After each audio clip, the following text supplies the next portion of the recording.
Congress party की राष्ट्रीय प्रवक्ता सुप्रिया श्रीनेत ने केंद्र सरकार पर बड़ा हमला बोला है। पिछले कुछ समय से लगातार हो रहे ट्रेन हादसों को लेकर सुप्रिया श्रीनेत ने कहा कि मुझे लगता है कि रेल मंत्री अश्विनी वैष्णव को अपने पद पर बने रहने का कोई अधिकार नहीं है। उनकी नाक के नीचे लगातार ट्रेन एक्सीडेंट हो रहे हैं, इसके लिए कौन जिम्मेदार है? इसके लिए आप क्या कर रहे हैं?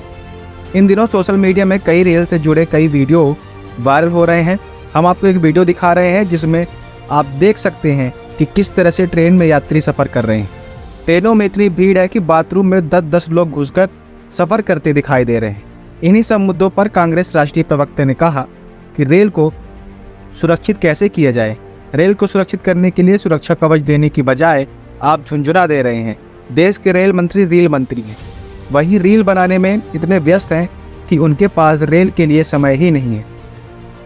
उन्होंने कहा कि रेल मंत्री ने कहा कि ऐसे लोग जो ट्रेन में गलत तरीके से सफ़र करते हैं उन पर पुलिस बल का प्रयोग करो, लेकिन आम जनता के पास इतने पैसे नहीं हैं कि वह एसी कोचेस में सफ़र कर सके।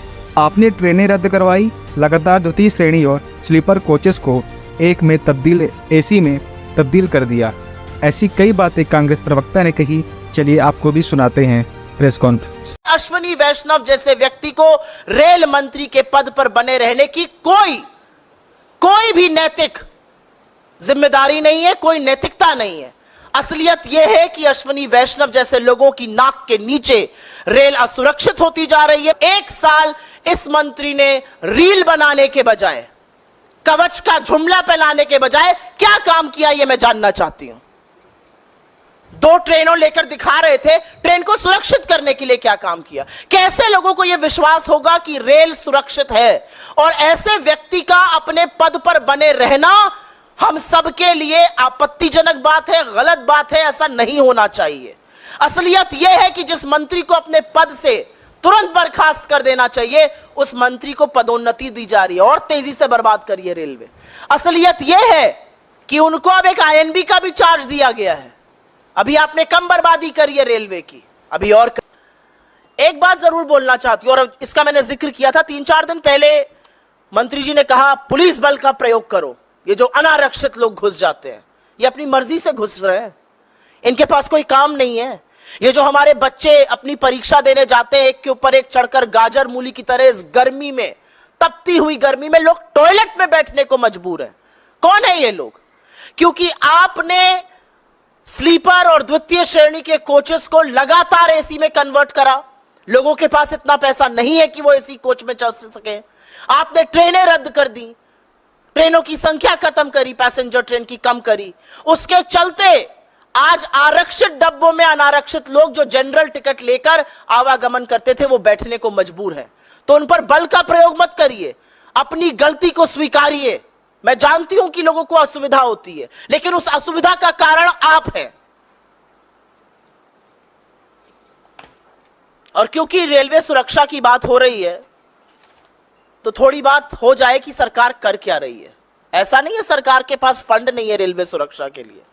इनफैक्ट सीएजी ने बताया है कि राष्ट्रीय रेल संरक्षा कोष RRSK में 20,000 करोड़ रुपए आने थे। 15,000 करोड़ रुपए केंद्र सरकार देती, 5,000 करोड़ रुपए रेलवे अपने रेवेन्यू से देता। 4 साल बाद जहां 20,000 करोड़ रुपए आने थे, वहां 4,225 करोड़ रुपए आए हैं, 1/4। यह इनकी सीरियसनेस है। यह रेलवे सुरक्षा के लिए सरकार की उदासीनता है। जिस संरक्षा कोष में 20,000 करोड़ रुपए आने थे, जिससे रेलवे की सिक्योरिटी होती, उसमें 4,225 करोड़ रुपए है। लेकिन अभी चौंकिए मत, क्योंकि चौंकने वाली बात आगे है। उस पैसे से रेलवे की सुरक्षा नहीं की गई, उस पैसे से फुट मसाजर खरीदा गया, क्रॉकरी खरीदी गई, इलेक्ट्रिकल अप्लायंसेस खरीदे गए, फर्नीचर खरीदे गए, जाड़े में पहनने वाले जैकेट खरीदे गए, कंप्यूटर खरीदे गए, लोगों को बोनस दिया गया, गार्डन बनाए गए उस पैसे से। उस पैसे से रेलवे को, रेल यात्रा को सुरक्षित करना था, उससे क्रॉकरी और फर्नीचर खरीदा जा रहा था।